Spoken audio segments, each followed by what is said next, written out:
It's not that the Cincinnati Bearcats should go after Deion Sanders. They need to go after primetime. Are Locked On Bearcats, your daily podcast on the Cincinnati Bearcats, part of the Locked On Podcast Network, your team every day.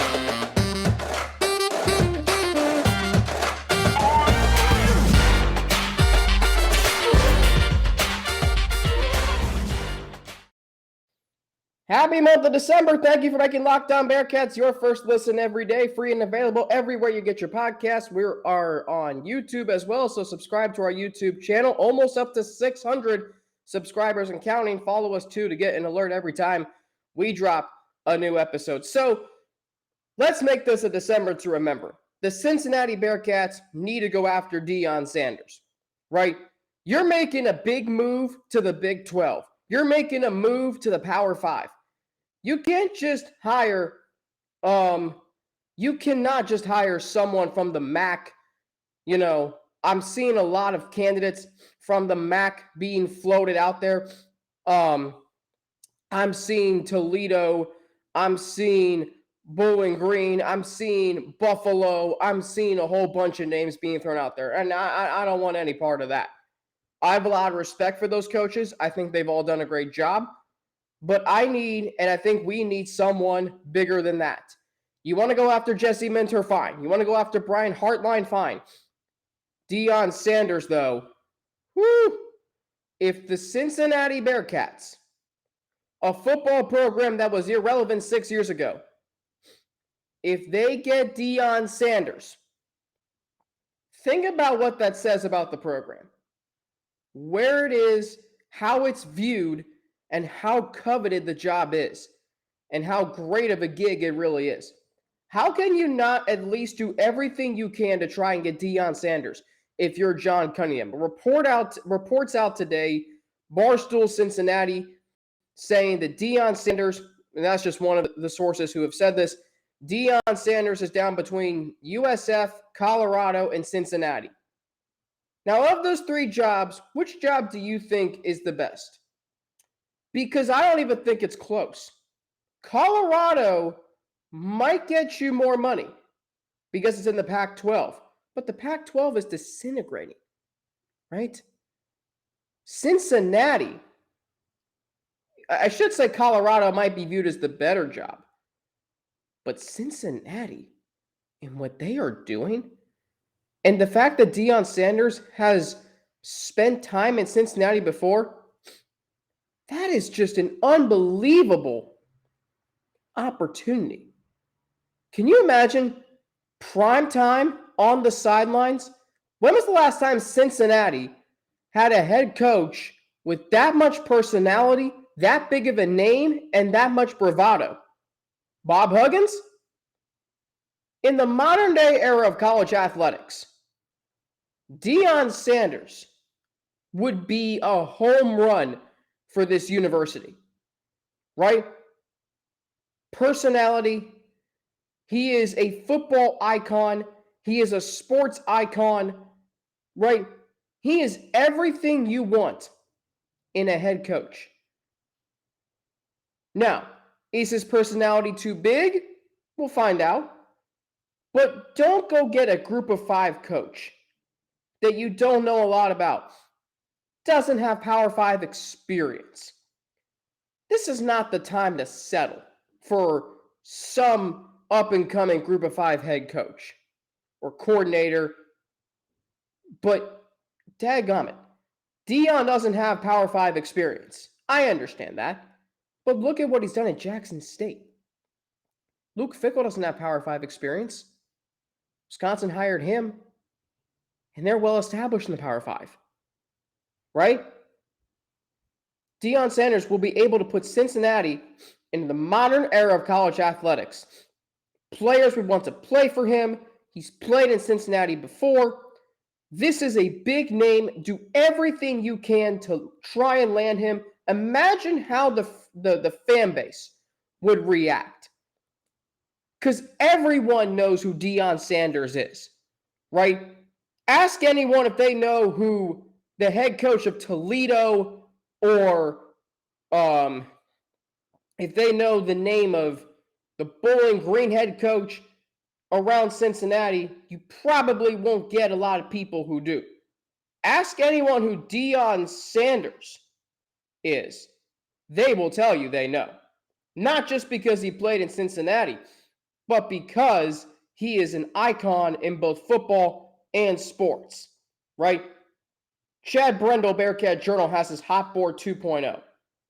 Here are the names from the Mid-American. Sean Lewis of Kent State.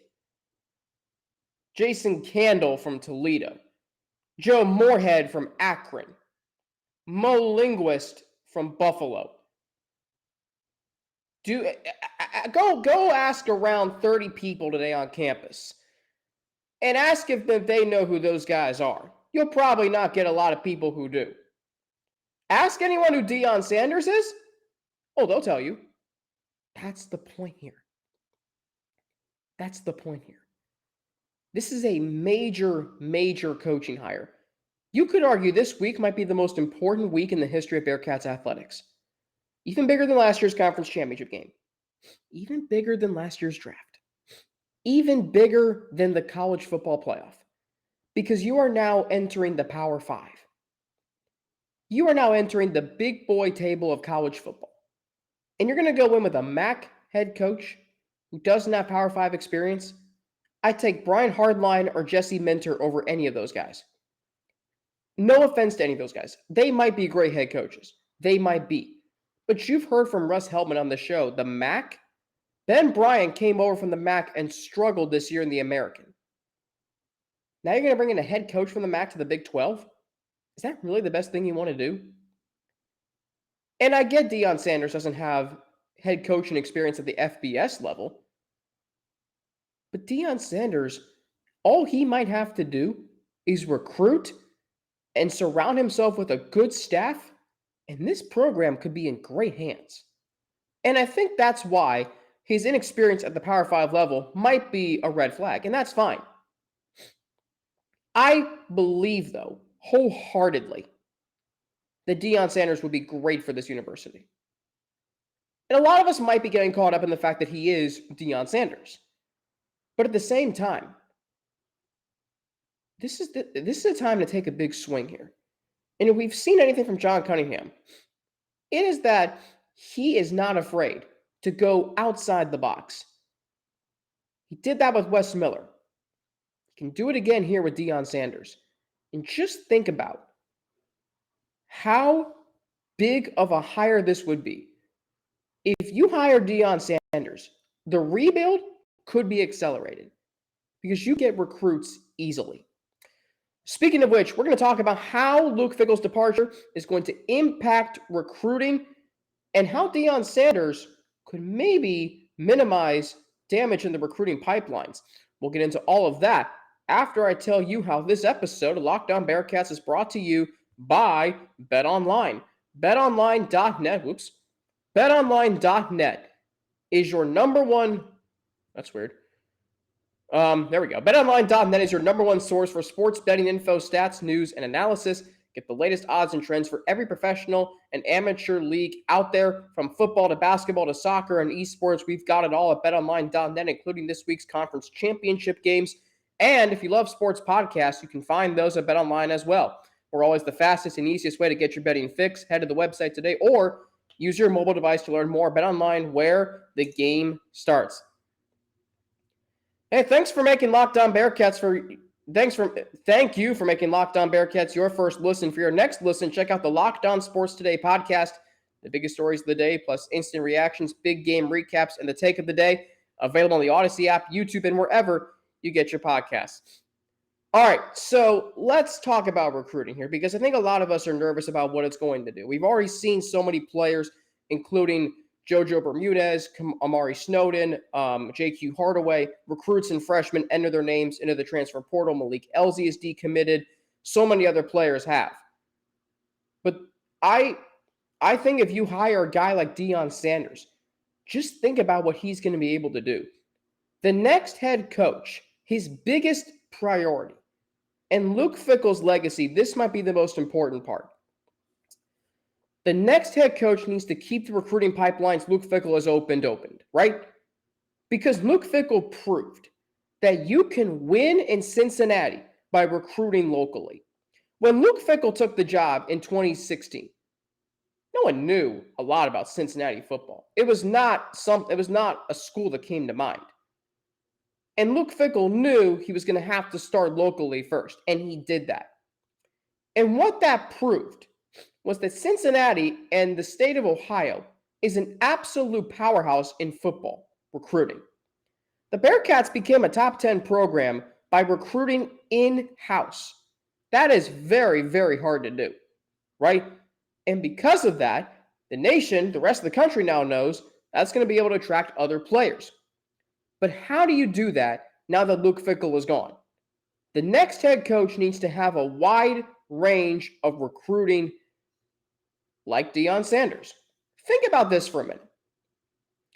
Deion Sanders has spent time in Georgia, which is a football state, Texas, no words needed, Colorado, football state, California, no words needed.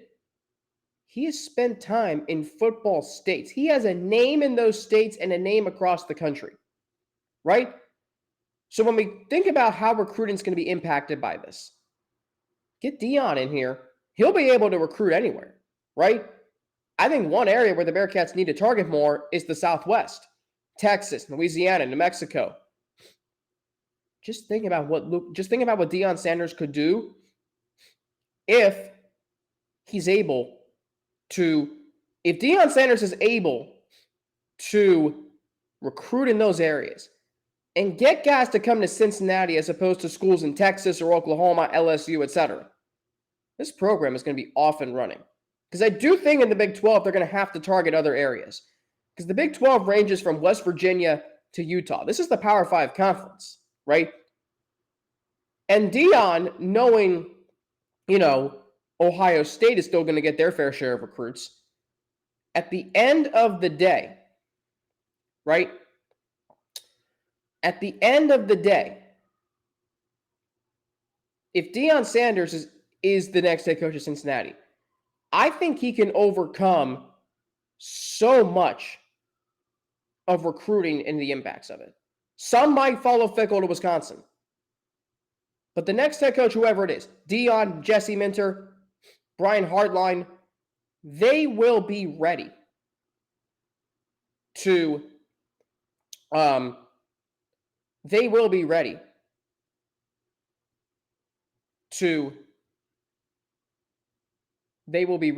continue recruiting. Sorry, I'm losing my train of thought there. They will be ready to take on recruiting. It's going to be a challenge. It's going to be a big challenge. That's the next challenge for the next head coach. Keep those recruiting pipelines open while also expanding your outreach. Can you target schools like Texas and Colorado? Because a lot of the Bearcats recruits are in-house, in-state, right? That's what made this program so unique. And that's what allowed Cincinnati to be successful. And by the way, it's not the first time that it's happened. You go back to Brian Kelly's time here, Cincinnati won because of their in-house recruiting. You go back to and you look at Luke Fickell. Who are your top recruits? Wiley, Van, Desmond Ritter, Louisville, but still very close to Cincinnati. Sauce Gardner, Michigan, Detroit area. Jaheim Thomas, Evan Prater, Deshaun Pace, Ivan Pace, Javon Hicks. All these guys that I'm mentioning, right? All these guys that I am mentioning. They are, all these guys were so integral to those teams. That's why it's so important for the next head coach to keep those recruiting pipelines open. And also understanding that you're going to have to hit some other states to be successful in the Big 12. And again, that's why I don't know if you can hire someone from the Mid-American whose recruiting radius is probably a little limited. But a guy like Deion Sanders or Brian Hartline or Jesse Minter, those guys can recruit anywhere they want. You think about what those guys have accomplished. Jesse Minter is going to the college football playoff in all likelihood this year. Brian Hartline is the recruiter of the year. He can recruit anywhere he wants, right? And if you get a guy like Brian Hartline, think about this for a minute. The Big 12 is a spread offense league. What has Brian Hartline done so well at Ohio State? Recruit great receivers. Chris Olave, Jackson Smith-Njigba, Marvin Harrison Jr. You're looking at all those guys that have come through that program. And you see why they're so successful. Garrett Wilson. They are successful because of Brian Hartline. So you know he can recruit. And you know him being an Ohio guy, he'll understand, he's not living in a bubble in Columbus. Look at the players who come from Columbus for Cincinnati. Luke Fickell's a Columbus guy. He knows. Jesse Minter. Again, defensive coordinator in Michigan. You can recruit anywhere you want in Michigan. He's going to bring a pedigree to Cincinnati. Also, having spent time in Toledo, I think that helps. He has climbed the ladder. This would be his next destination. Go from a Power 5 defensive coordinator to Power 5 head coach. Deion, plain and simple, the name itself. He can go, he's in commercials with Nick Saban. So you don't think recruits see that? They do. And so Deion can recruit just names by himself.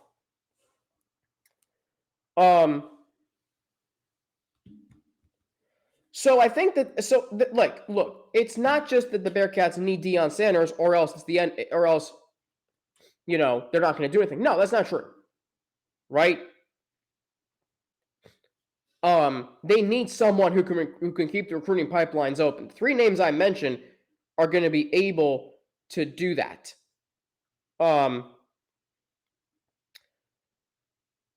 Now, whether or not, sorry, I'm getting stuff ready for the next segment, which is going to be a little fun. We're going to reminisce about Luke Fickell in the next segment. All right? But I'm just saying to you, when we talk about recruiting pipelines, when we talk about being able to keep what makes this program successful, and I want the next head coach to do something Wes Miller has done. Wes Miller knew what Bearcats basketball was about before he got here. I want the next head coach to know what Cincinnati has made them so successful, and that is local recruiting. Right? It worked under Brian Kelly in the 2 most successful eras of Bearcats football. Local recruiting is what drove it. Right? So that is what I'm looking for. Can the next head coach do that? All right, now I've got 1, 2, 3, 4, 5, 6, 7, 8. I'll go 2 more. 9, there we go. Okay. All right, so coming up, we're going to reminisce. We're going to do top 10 moments under Luke Fickell. All right? Top 10 moments of Bearcats football under Luke Fickell. All right? We're going to do it how ESPN 150 did it with their college football 150. We're going to go over the best moments, and then I'm going to rank them 10 through 1. All right? We'll do that after a word from 2 of our sponsors. Actually, strike that. After I tell you how this episode of Locked On Bearcats is brought to you by Debbie Weckstein-Frank of Coldwell Banker Heritage and Steve Maloney of First Community Mortgage. Are you looking to make a move? Well, take the guesswork out of the home buying process and hire a professional real estate team with a track record of success. Debbie Weckstein-Frank is a realtor with Coldwell Banker Heritage, and Steve Maloney is a lender with First Community Mortgage. They will be there to help you every step of the way. Debbie and Steve are both longtime Miami Valley residents who have helped hundreds of people just like you find the home of their dreams. Call Debbie right now at 937-672-3942. That's 937-672-3942, or visit teamweck.com. All right, so there are a lot of great moments of Luke Fickell's time at Cincinnati. 2 of them are, and I didn't say this in the tease, 2 of them didn't even happen on the field, but they really shaped the program and what it was able to accomplish under Luke Fickell. So obviously winning at Notre Dame, winning against UCF, not going to Michigan State. Those are all the moments you remember. But I remember other moments.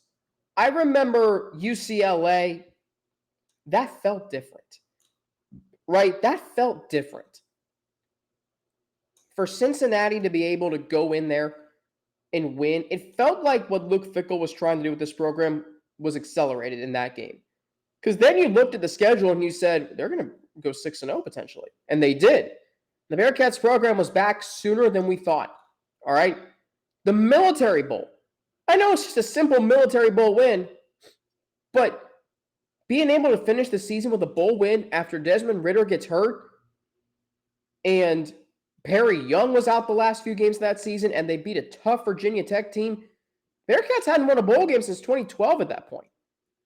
So that was a hard-fought game and a game that the Bearcats were able to pull out. His comment to Gary Barta on the Luke Fickell show, on his coach's show in November of 2021. All right. So I remember being at that show, right? And I remember Dan Hort asking Gary Barta, or Luke Fickell, the question. What do you think about, your ranking? And Luke Fickell said, I guess he didn't play football. He didn't bash him or anything, but you could tell he wasn't happy with the Bearcats being ranked 6th. But he did it in a professional, friendly way. And that speaks a lot to who Luke Fickell was. 18 to 22-year-olds. How many times did he mention that phrase? And even though you can look back now and say it didn't mean much, I think it did. At the time, it did. Right? Luke Fickell was getting ready to coach 18 to 22-year-olds to the college football playoff. He didn't want anything to do with Notre Dame. He was getting ready for a championship game. Right? Then there's something he said after the ECU game in 2017. When he said to Tony Pike after the game on the 700 WLW broadcast, we got some soul searching to do on the ride home. And ever since that game, the Bearcats went on a tear. Won the final game of that season, won 11 games each of the next 2 seasons, 9 games in the shortened season the following year, 13, and then 9 this year. 54 wins in 5+ years. All from that game. Turning point for the program. And then the letter he wrote to the university after that season, saying that he was going to bring a championship program to UC football. And he didn't really know how long it was going to take. It took only 2 years. To play in a championship game, really only 1 year championship game, and get on College game day. And then winning that championship game in year 4. So how do you rank these top 10 moments of Luke Fickell's time at Cincinnati? How do you do that? Do I even have 10? I need to see 1, 2, 3, 4, 5, 6, 7, 8, 9. Yeah, I got 10. All right.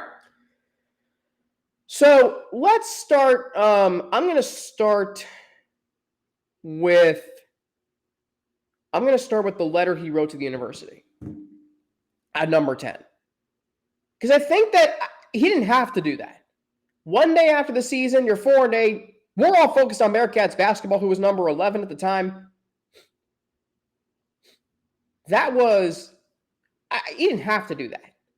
But it showed how much he cared, and it showed how passionate he was about the university in winning championships, knowing this program could. With his recruiting beliefs, that was a real turning point of his tenure. The soul-searching comment, I'll say number 9, right? Again, those are 2 off-the-field moments. But you see how, he wasn't gonna settle for anything. Because all that season, he said, well, we're getting there. Well, we got to eventually turn the corner at some point. Well, we can't just, we can't keep not taking from practice to the games. I think the ECU game really lit a fire under him. 48-20, final score of that game. Bearcats never lost again to ECU, and they only lost, 2, 3, 1, 1. I think they've only lost 10 times since then. 54-10 since that game. That was a real turning point. And I will always remember that comment. Because you're 3-8, you don't have to really do anything. And he talked about how 7 days left with the seniors. And being able to find a way to do some soul searching. And that UConn win probably didn't mean a lot at the time. It does now. All right. Let's talk about the comment to Gary Barta. Actually, I'll put that. I'm going to go 18 and 22-year-olds number 8.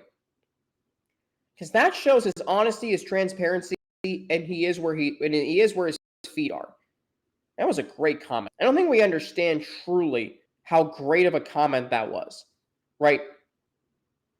And that was a stressful time for you, for me, for Bearcat fans everywhere. So the fact that he said that really understood, hey, he's focused on bringing a championship here and finishing what he started. That's another part of his legacy that we need to appreciate. I do. He could have left after year 3. He stayed 3 more years. Turning down Michigan State, I'll say number 7. That was a major, major turning point in Luke Fickell's tenure here. Because the Bearcats program was still, not really crashing the Power 5 party. They did the following year. Because Luke Fickell didn't go to a Power 5 school. And it confirmed everything that we thought at the time. He wasn't going to take a job. He wasn't going to take very many jobs outside of a select few. And if it wasn't Michigan State, he could stay at Cincinnati for a long time. And it confirmed that the grass, isn't always greener at somewhere else as opposed to Cincinnati. And it made the Cincinnati job a better one, and it made the program that much better as a result. That's number 7. Number 6, the comment to Gary Barta. Because for years, Luke Fickell said, I live under a rock. He doesn't pay attention to anything really outside of what he's doing with the program. Now, I think COVID changed that. I think all that happened in the year 2020 maybe opened his eyes a little bit to be a little more, aware of what was going on outside of the program. And the comment to Gary Barta, I don't think he heard it before Dan Hort asked him the question. But Luke Fickell saying, well, I guess that guy doesn't know football. I think he understood what his team was trying to accomplish. And he was saying, hey, we are worthy of being ranked in the college football playoff. So that, I think towards the end, he really started to kind of, be aware of stuff going on outside the program, right? He was secure in what the program had done. I think that's why he said that. That's number 6. So let's go to number 5. I will say number 5, winning at UCLA. The first big win of his time at Cincinnati. You go on the road to the Rose Bowl. You beat Chip Kelly. First game of the season. And you say that you think this team can win a championship. Backed it up. Quarterback change, Hayden Moore to Desmond Ridder. That set the tone for this program. We are not going to settle for anything less than our best. And Desmond Ridder was the best quarterback of the 2. He showed it that day, and look where that propelled him and Luke Fickell for the next 4 years. When we talk about turning points of his time, that's one of the biggest. That's number 5. Number 4, the win against UCF. Huge, huge win. Did I ever say the Military Bowl? Let me see. 3, 2, 1. No, I did not. I'll say the Military Bowl then at number 4. Because that was the Bearcats' first bowl game under Luke Fickell. That was their first bowl win since 2012. They beat a familiar foe in Virginia Tech. They did it without Desmond Ridder. And Michael Warren was tremendous. And it really gave you some high hopes for next year. Right? If you, like, the Bearcats, that was a bowl game maybe a lot of people outside of Cincinnati and Virginia Tech didn't really, have their eyes attached to. At the same time, in Cincinnati, we did. It didn't matter to us. That was a bowl game victory. You end your season on a high note in the fashion in which they did. set the tone for the offseason and next year. All right. Number 3, hands down the win over UCF, right? That said, okay, we're not just a challenging program. We are the top program in the conference. Changing of the guard. The tide turned that night. I remember that night. I remember that night vividly. Luke Fickell and Marcus Freeman completely changed their defense, and all Luke Fickell talks about, and he is one game at a time. They spent time on UCF in practice. Luke Fickell took that loss in 2018. He owned it, and look what they did in the following year. Beat them. Number 2, winning the American Conference Championship in 2020. This was tough, but I went with this in number 2. Why? Because that was the Bearcats' first conference championship under Luke Fickell. Everything they had been driving for, right?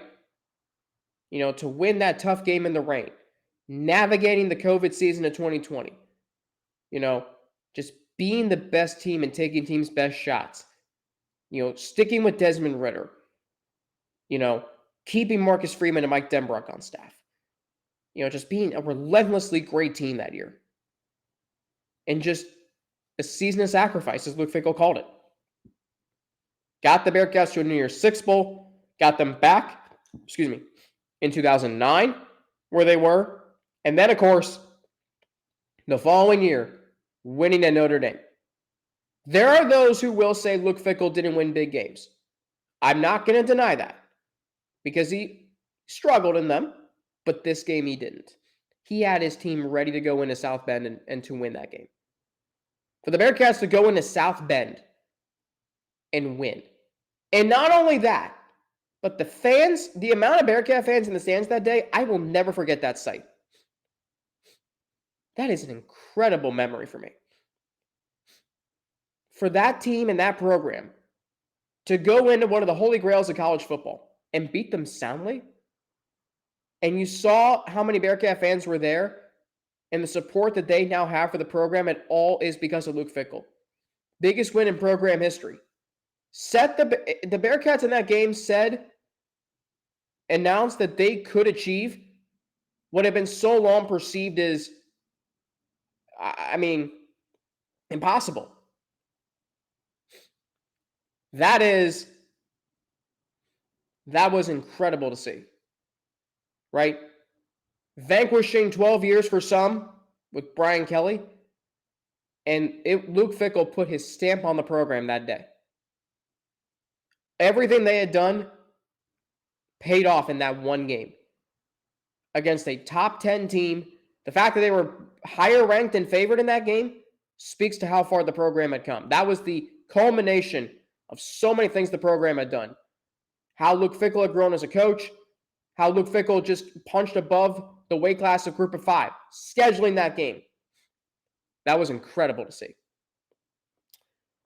There you have it. Top 10 moments under Luke Fickell. So many of them. I